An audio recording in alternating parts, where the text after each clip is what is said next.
ಬಿಜೆಪಿಯಲ್ಲಿ ಭಿನ್ನಮತೀಯ ಚಟುವಟಿಕೆಗಳು ಯಾವ ರೀತಿಯಾಗಿ ನಡೀತಾ ಇತ್ತು, ರೆಬಲ್ಸ್ಗಳು ಬಿಜೆಪಿ ರಾಜ್ಯಾಧ್ಯಕ್ಷರ ವಿರುದ್ಧ ಯಾವ ರೀತಿಯಾಗಿ ಸೆಟೆದು ನಿಂತಿದ್ರು, ವಾಗ್ದಾಳಿಯನ್ನ ಮಾಡ್ತಾ ಇದ್ರು, ಎಲ್ಲವನ್ನೂ ಕೂಡ ನೋಡ್ತಾ ಇದ್ವಿ. ಈಗ ಫೈನಲಿ ಹೈಕಮಾಂಡ್ ಮತ್ತೊಮ್ಮೆ ಎಂಟ್ರಿ ಆಗಿದೆ. ಇದು ಮೂಗಿಗೆ ತುಪ್ಪ ಸವರುವಂತ ಕೆಲಸನ ಅನ್ನುವಂತ ಪ್ರಶ್ನೆ ಸಹಜವಾಗಿ ಮೂಡುವಂಥದ್ದು.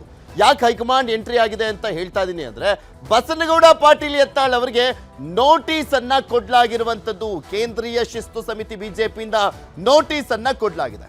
ಇದರ ಜೊತೆಗೆ ಯತ್ನಾಳ್ ಅವರು ಇವತ್ತು ಪೂಜೆ ನೆಪದಲ್ಲಿ ಸೋಮಣ್ಣ ಅವರ ನಿವಾಸದಲ್ಲಿ ಸೇರ್ಕೊಂಡಿದ್ರಲ್ಲ ರೆಬಲ್ಸ್ ನಾಯಕರೆಲ್ಲ, ಸಾಕಷ್ಟು ಚರ್ಚೆಯನ್ನ ಮಾಡಿದ್ದಾರೆ. ಹಾಗಾದ್ರೆ ಏನೇನೆಲ್ಲ ಚರ್ಚೆ ಆಯ್ತು ಅನ್ನುವಂತ ನೋಡೋಣ. ಇದರ ಜೊತೆಗೆ ಸತೀಶ್ ಜಾರಕಿಹೊಳಿ ಅವರು ದೆಹಲಿಗೆ ಹೋಗಲಿದ್ದಾರೆ.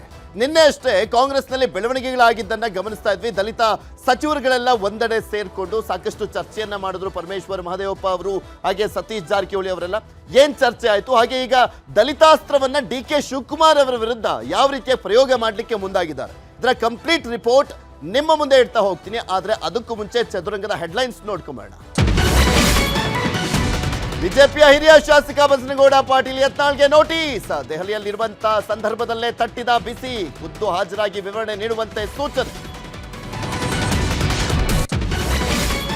ಸೋಮಣ್ಣ ಮೂಲಕ ಸಂದೇಶ ಬಂದಿದೆ. ಶೀಘ್ರವೇ ಸರಿ ಹೋಗುತ್ತೆ. ದೆಹಲಿಯಲ್ಲಿ ಯತ್ನಾಳ್ ವಿಶ್ವಾಸದ ಮಾತು. ಶೀಘ್ರವೇ ಸಿಗುತ್ತಂತೆ ಸಮಾಧಾನದ ಸಂದೇಶ.